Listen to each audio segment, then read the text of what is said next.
and it is 49 days to the general election. Observer teams deployed have been taking notes on the pre-election happenings here in the country. And in studio with me right now is Marcus Agenga from ELOG. He is an election observer. Thank you very much for joining us, Marcus.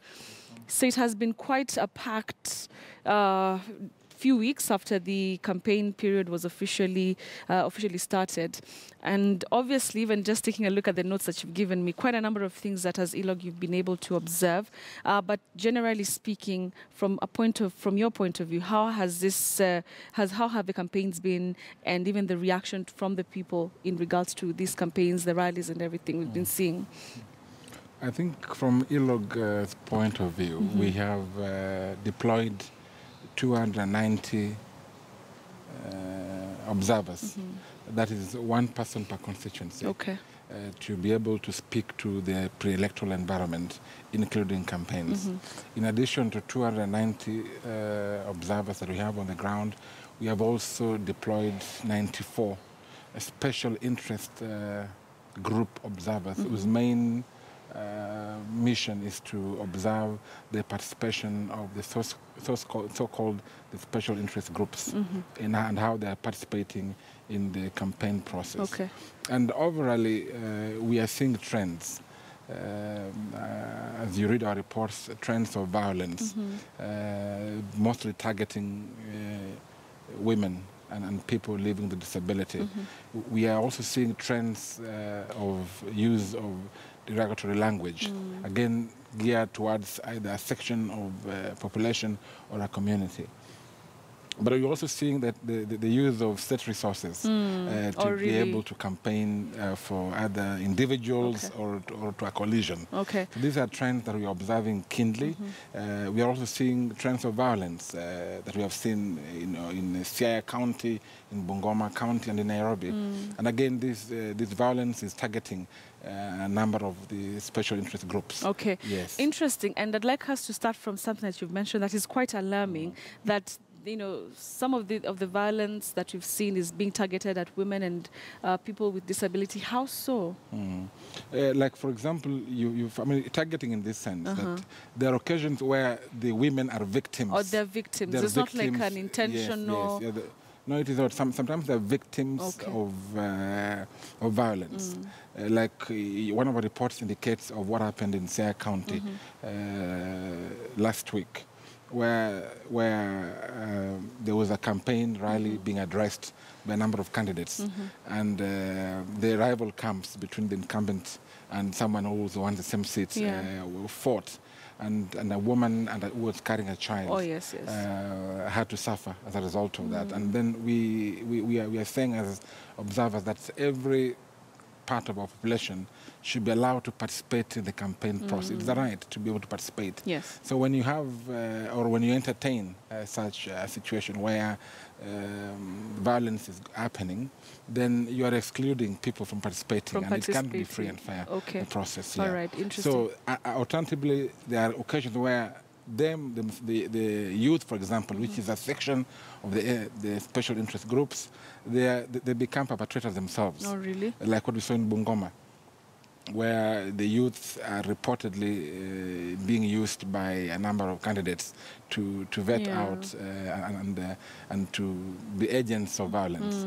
And what you saw from our observers is that I think like 3 persons were cut by pangas. Yes. That was really very, very bad. But also talking about the young people, first of all, this violence, is it something that we should worry about, saying that it's just pockets here and there?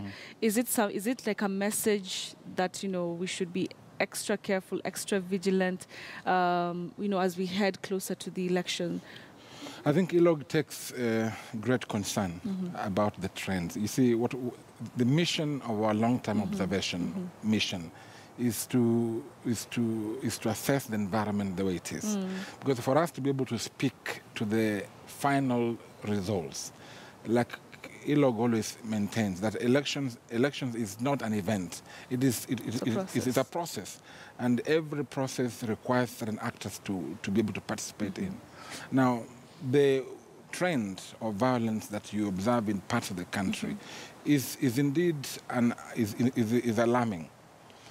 because the net effect of that is that then you are excluding a significant number of population from participating in the process. Okay. The other thing that also we are also brewing a culture of violence in the country. That no single Kenyan should be a victim of violence. I mean, when you leave your house to go to a campaign rally, you don't expect to be beaten up, or to be insulted, or to come back with a panga cut or something. It's very bad. Yeah. So ILOG is worried, and we have reached out ourselves as an observation group. We have reached out to the national. Is it the NCIC? We have also reached out to the National Gender and Equality Commission. And also the police, because what we do is that we give them the information that we have found out, and our information is backed by facts as much as we can, so that then because ILOG can prosecute. Yes. We need to give a body that is able to that. We have also shared these reports and our worrying trends to the Kenya National Human Rights Commission, again to be able to speak to the evils we are seeing. Okay. Yeah. All right. Let's talk also about still something to do with the youth, because they are the majority, and most times previously they've been used, by certain politicians to sort of like drive some sort of agenda, whether forcefully, whether violence is involved. We've had so many. A lot of civic education going around. You've had, artists, young people coming out to speak against violence. Do you think that is going to have a major impact on how young people carry themselves during this period? Are we just likely to see, yes, there's a population of the young people who know that, we need to be sane in whatever we do, but there's also another population that, is still going for the handouts. If you send us to cause some chaos somewhere, and we've seen it in some rallies, we'll go and do exactly that.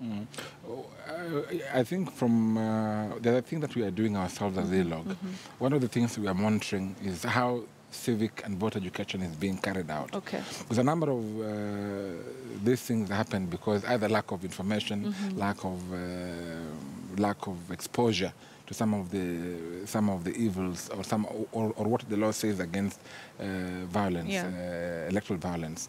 So it's one thing to conduct voter education, explaining to the population that it is bad thing to beat up your neighbor. Yeah. It's a bad thing to insult a woman just because you don't agree with her. But it's also one thing also that they take these things and see them as important. Now, there's an increase in the way in which the civic and voter education is being done. Besides IEBC, a number of institutions are currently conducting civic and voter education, and we project that while there is likelihood of increased violence that targets either a section of the population or virtually everyone, there's also, as we move towards the elections day, there'll be more activities around voter education. Right. But what will determine whether the trend of violence will increase or not is how the police and other actors act towards the report they've received. Because then something should be seen to be happening. If we report that in this constituency, such a campaign activity happen, and we know who are addressing the campaigns. And if you go and cut someone by using a pang, and nothing happens to you, then you'll do it again. You do it again and again. So as ILOG, we just calling out the various stakeholders to ensure that the law is followed, and those who are perpetrating these crimes to be held accountable. But also, how committed are the politicians and the leaders in ensuring that their supporters don't go out and do such things like go out and hurl stones at somebody? Because also I see one of the issues that you have is that they're using derogatory language and remarks against each other. So if this is happening to a leader who I look up to as a young person, how then am I expected to do something different, you know. So what really is a commitment of politicians and leaders in ensuring that, you know, they tell their supporters it's fine to, you know, to come to the rallies, but, you know, you have to also have some sense of sanity in how you carry yourselves. Yeah. One of the things that people don't realize is that the political parties and aspirants are required by law to sign the code of conduct. And if you read the code of conduct carefully, you'd find that one of the commitments that you are making, both as a party and as an aspirant, is that you'll desist from any form of violence. Okay. Now, the person whose responsibility is to ensure that the code of conduct is followed is the IEBC. And so on the one hand, we want IEBC to really hold these Isn't individuals. IBC having too much to, It is to within, handle? Yeah, I know, but it is within their mandate Okay. to ensure that the code of conduct is complied with. Okay. So one of the things that ELOG is for is that the rule of law must be upheld, not only by the citizens, but also by agencies and institutions who are mandated to ensure that the law is complied. So if they have within their files a commitment in writing that this party or this individual has committed to no violence, and they are seen to be accommodating. Yes, accommodating. They appear to be encouraging violence, then they should be held accountable. Okay. And one of the things that IBC is able to do is to disqualify you from actually vying. Wow. Yeah. That's a tall order, but anyway, that's what's supposed to be happening anyway. All right, Marcus, you've mentioned the IBC, and I want us to close the conversation, but we cannot close without speaking about some of the issues that they're dealing with, apart from, you know, the campaign messaging and everything. I've seen even, you know, leaders are now they're very disgruntled about the money that they can use during the campaign period. But moving on to the ballot printing tender, it's an issue that is seemingly will be of high consequences come the general election, because you have one part of the political divide saying no and the other one saying we're okay with it. From your point of view as an election observer, how should IEBC handle this? One of the things that you see, elections and the electoral process is also about perception. Right. It's about perception. And one of the things, because right now there's a lot of things being said about this tender, and which is likely to have a negative impact on the process. And I think the move by the IBC to include the stakeholders in the process is really worthwhile. I've just read here that the Jubilee yesterday were against having NASA or other people go to Dubai. But I think from an observer's point of view that we need, our processes should be inclusive as possible, should be transparent as possible, and where possible, engage with the stakeholders. But you know, the other thing is there's a difference between engaging, because I can call you here and we can have a conversation, but what comes out of the discussion is what really matters. Indeed. It's not really about I called people and we had a discussion, but was there like a sort of like an agreement after we had a conversation that, you know, this is the way forward. And that seems to be missing in this whole conversation about this printing company. I think, but the move by the IBC to open up since this debate began, I think even the gesture itself to open up the process of this ballot tendering is for me is really significant.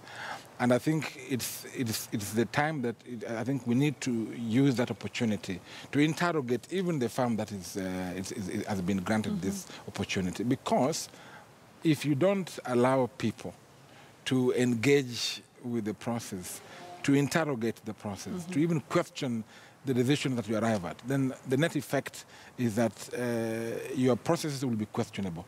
And the likelihood of people rejecting the result of such a process is very high. It's very high. Yeah. All right, interesting. Marcus, we'll see what will happen in the next days, 49 days to go. 49 days. I'm telling you, it's going to be high octane. All right. Marcus Tagang'a is an election observer with the Elections Observers Group, talking to us about some of the trends that they have been able to register in regards to the campaigns and the election process so far. All right, so we want to take a break right now here on the show, but we're coming back to continue with our coverage. Also, still focusing on the national nurses strike. Remember that they're holding a demonstration today in the city center, and we'll be getting the latest from that. If we could just have some of the live pictures. There you go. Those are live pictures from the city. And you can see the nurses there. They said that they're going to be coming out in large numbers, totaling about 5,000. And so we'll be getting to see if indeed they'll reach to that point. Remember that nurses here in Nairobi had actually refused to be part of this demonstration today, but finally they joined their counterparts.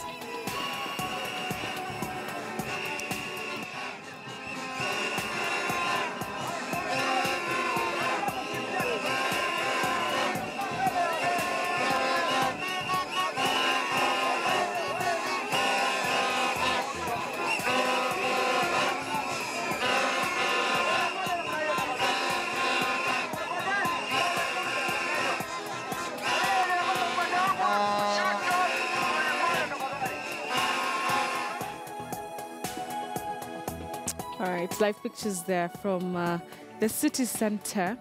We'll be getting the latest details of the strike. Remember that the nurses, earlier on, we had the officials talking, and they said that they're not going to budge until that